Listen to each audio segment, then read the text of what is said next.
Hello everyone, आप सभी का स्वागत है हमारे अपने चैनल इंजीनियर्स की कक्षा में। और आज के लेक्चर में हम देखने वाले हैं यूनिट 1 के इम्पोर्टेंट टॉपिक जो कि हमारे सेमेस्टर एग्जाम में पूछे जाते हैं और उनके एग्जाम में वेटेज क्या क्या होता है। तो आप अपने नोट्स में ये चीज़ लिखते जाइएगा कि कौन कौन से टॉपिक्स में मैं मार्क कर रहा हूँ, उनको कैसे पढ़ना, उनका वेटेज एग्जाम में कैसे आता है। तो हम स्टार्टिंग से स्टार्ट करते हैं जो हमने यूनिट 1 में अभी तक पढ़ा है। तो सबसे पहले यूनिट 1 में हमने पढ़ा था एक्टिव एंड पैसिव एलिमेंट। अब ये क्या होते हैं इनको आप अच्छे से पढ़ लीजिएगा और इनके एग्जाम्पल को भी आप अच्छे से याद कर लीजिएगा, क्योंकि इन डिफिनेशन में इनका एग्जाम्पल का बहुत बड़ा रोल होता है। और ये एग्जाम में हमारे 2 मार्क्स में पूछे जाते हैं, कि कई बार 10 मार्क्स में भी पूछते हैं और उनके साथ एक अनदर क्वेश्चन में अटैच करके पूछ लेते हैं। तो ये हमारा इंपॉर्टेंट टॉपिक है और इससे हमारे एग्जाम में 2 मार्क्स के क्वेश्चन मोस्टली पूछे जाते हैं। और ऐसे ही हमारा लीनियर सर्किट और नॉन लीनियर सर्किट है, इसमें भी हमारा 2 मार्क्स में पूछा जाता है। और ये सबसे ज़्यादा इसमें ध्यान देने वाली बात है, इसकी डिफिनेशन तो आप लिखिएगा ही और इसके एग्जाम्पल ज़रूर लिख दीजिएगा। एग्जाम्पल बहुत ही ज़्यादा इंपॉर्टेंट होता है। और हमारा नेक्स्ट टॉपिक है यूनिलेटरल एंड बायलेटरल एलिमेंट। तो ये भी हमारा 2 मार्क्स में पूछा जाता है और इसके भी हम एग्जाम्पल के थ्रू ही इसे एक्सप्लेन करेंगे। और हमारा तीसरा जो अनदर टॉपिक है इलेक्ट्रिकल करंट, तो इसकी थ्योरम बहुत ही कम बार पूछी जाती है, क्योंकि इसको अगर पूछते भी हैं तो ये ज़्यादा से ज़्यादा 2 मार्क्स में पूछते हैं।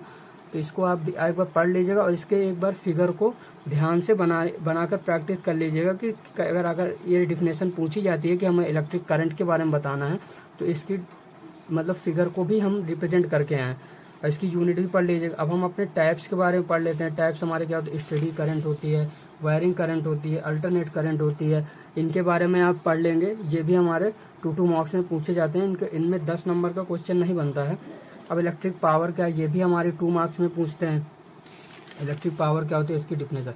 अब डीसी सर्किट जो हमारा यूनिट 1 थी, डीसी सर्किट में हम डीसी सर्किट के बारे में पढ़ लेंगे, क्योंकि ये नहीं, डिफिनेशन बहुत कम आती है कि डीसी सर्किट क्या होता है। मतलब इसका वेटेज बहुत कम इससे, क्योंकि क्वेश्चन ज़्यादा बनते हैं सीरीज और पैरेलल सर्किट के। तो डीसी सर्किट के बारे में पढ़ लेंगे। अब इसमें हमको कई बार पूछ लेते हैं कि सीरीज और रजिस्टर की मतलब जो फार्मूला हमने निकाला था उसकी वर्किंग करके दिखानी होती है। जो हमने ये फार्मूला निकाला था डीसी सीरीज पर सर्किट का, डीसी सीरीज सर्किट का, तो और डीसी ये सीरीज सर्किट का, तो हमारा फार्मूला था R R1 plus R2 plus R3। ये जो हमारा फार्मूला था, इसकी कैरेक्टरिस्टिक को भी हम पढ़ लेंगे कि इसकी कैरेक्टरिस्टिक्स क्या क्या होती हैं। तो इसकी कैरेक्टरिस्टिक्स को भी पढ़ लेंगे। और इसके ज़्यादा से ज़्यादा, मैंने प्रीवियस लेक्चर में भी आपसे बोला था कि इसके ज़्यादा से ज़्यादा क्वेश्चन की प्रैक्टिस कीजिए, क्योंकि प्रैक्टिस से ही हमको क्वेश्चन ईजिली समझ में आएंगे और हमारी हैबिट हो जाती है सर्किट को समझने में। और इसमें क्वेश्चन तो आएगा ही आएगा, क्योंकि मोस्टली इसमें क्वेश्चन का वेटेज ही ज़्यादा है, थ्योरी कम ही इससे पूछी जाती है। पूछते भी हैं तो 2 मार्क्स में पूछते हैं।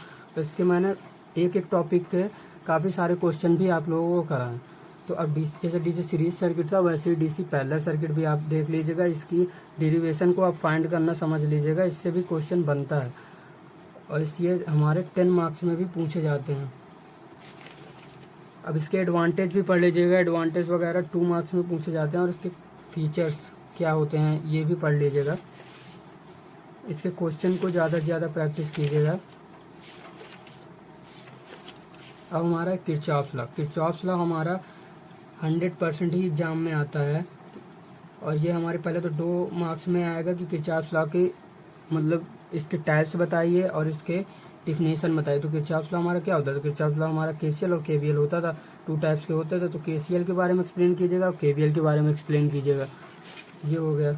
अब इसके क्वेश्चंस को भी प्रैक्टिस कर लीजिएगा। केसीएल और केवीएल से 100 में 1% क्वेश्चन एग्जाम में बनता ही है, इसको भी पढ़ लीजिएगा। इसके मैंने काफ़ी सारे आपको क्वेश्चन करा। अब हमारा जो नेक्स्ट टॉपिक था डीसी नेटवर्क थ्योरम। अब नेटवर्क थ्योरम, इसमें भी हमारी छोटी छोटी काफ़ी सारी डिफिनेशन होती हैं जो कि 2 मार्क्स में पूछी जाती हैं। तो डीसी नेटवर्क थ्योरम क्या होती थी, नेटवर्क टर्मिनोलॉजी हमारी क्या थी, इसमें हमारा linear circuit non linear circuit क्या होता था। ये ऐसे एग्जाम में आ जाएगा कि मतलब डिफाइन कीजिए लीनियर सर्किट और नॉन लीनियर सर्किट क्या होते हैं, और एक्टिव एलिमेंट और पैसिव एलिमेंट क्या होते हैं। वैसे ये 2 मार्क्स में पूछी जाएंगी। वैसे ही हमारी नेटवर्क थ्योरम एंड टेक्निक्स जो हमने पढ़ी, हमने मोस्टली 4 टाइप्स की थ्योरम हमारे सिलेबस में है, तो उन्हीं को देखा है। जो हमारी पहली सुपरपोजिशन थ्योरम, थेवेनिन्स थ्योरम और नॉर्टन्स थ्योरम और डेल्टा स्टार थ्योरम। इसमें मोस्टली थेवेनिन्स थ्योरम से क्वेश्चन ज़रूरी बनता ही बनता है, तो इसमें आप डबल स्टार मार्क कर लीजिएगा। और नॉर्टन थ्योरम से भी क्वेश्चन आता है और स्टार थ्योरम, इन सब में एक एक स्टार, बट थ्योरम थ्योरम से क्वेश्चन आता ही आता है। तो इसको आप ज़रूर ध्यान से पढ़ लीजिएगा कि थ्योरम थ्योरम की वर्किंग कैसी होती है और इसके क्वेश्चंस को कैसे सॉल्व करते हैं। इसके मैंने काफ़ी सारे एग्जाम्पल से आपको क्वेश्चन सॉल्व करना बताया भी है। और डेल्टा स्टार ट्रांसफॉर्मेशन, ये तो सबसे ज़्यादा इजी थ्योरम है। Delta to star, star to delta transformation में चेंज करना, इसको मैंने कितने ही आसानी से आपको बताया था और आप लोगों को कितना मज़ा आया था सॉल्व क्वेश्चन को सॉल्व करने में। तो थ्योरम थ्योरम हमारी ये है जो हमारी मोस्ट इम्पॉर्टेंट थ्योरम है। इसमें हम डबल स्टार मार्क कर लेंगे और ये क्वेश्चन बनता ही बनता है। इसके हमारे इसमें 2 मार्क्स में भी इसकी डिफिनेशन पूछते हैं और 10 मार्क्स में भी इसके क्वेश्चन आते हैं। इसके हम फार्मूला को भी याद कर लेंगे जिससे हमको एग्जाम में क्वेश्चन सॉल्व करने में प्रॉब्लम नहीं होगी।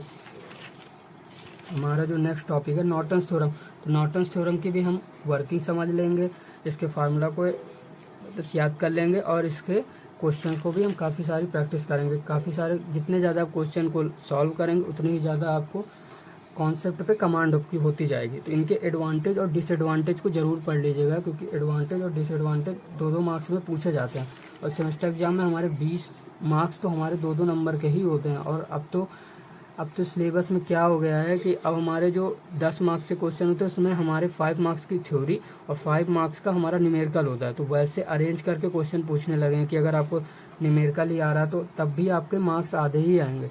तो इसमें इसलिए थ्योरी पर भी थोड़ा विशेष ध्यान दें कि थ्योरी भी हम अच्छे से समझें, उसकी फार्मूला को समझें, उसकी एडवांटेज डिसएडवांटेज को अच्छे से समझें और उनको एग्ज़ाम में अच्छे से रिप्रेजेंट करके आएँ, जिससे आपको अच्छी मार्क्स मिले। और इलेक्ट्रिकल बहुत ही स्कोरिंग सब्जेक्ट है और इसमें कॉन्सेप्ट हैं, बस इनको प्रैक्टिस के बेस पे कॉन्सेप्ट है। जितना ज़्यादा आप प्रैक्टिस करेंगे उतना ज़्यादा आपके कॉन्सेप्ट अच्छे हो जाएंगे और आपको मार्क्स लाने में आसानी होगी। तो अब डिफरेंस ज़रूर पढ़ लीजिएगा। प्रीवियस लेक्चर में ही मैंने आपको पढ़ाया था कि डिफरेंस क्या क्या होते हैं नॉर्टन और थ्योरम के और इसकी सिमिलरिटीज़ भी पढ़ लीजिएगा। सिमिलरिटीज़ भी हमारे 2 मार्क्स में पूछते हैं कई सारे पॉइंट। जैसे कोई अगर आपको मेरी सजेशन से तो अगर आपको डिफिनेशन पूछी जाती है तो उसका फार्मूला और उसके एडवांटेज और डिसएडवांटेज आप ज़रूर लिख के आएँ। उससे एक अच्छा इम्पैक्ट पड़ता है एग्जामिनर को कि आपको काफ़ी आता है और उसके बाद मतलब स्टूडेंट ठीक है तो उससे आपकी मार्किंग भी आगे के क्वेश्चन में अच्छी कर देता है वो। तो अब हमारी यूनिट 1 का ये लास्ट लेक्चर है और आई होप आप ज़्यादा से ज़्यादा क्वेश्चन की प्रैक्टिस कर रहे होंगे। अगर आपको यूनिट 1 से कोई भी डाउट आ रहा हो तो आप कमेंट करके पूछ सकते हैं। एंड अगर आपकी कोई क्वेरी भी है तो आप पूछ सकते हैं, उसमें मैं आपको रिप्लाई करूँगा। Thank you so much.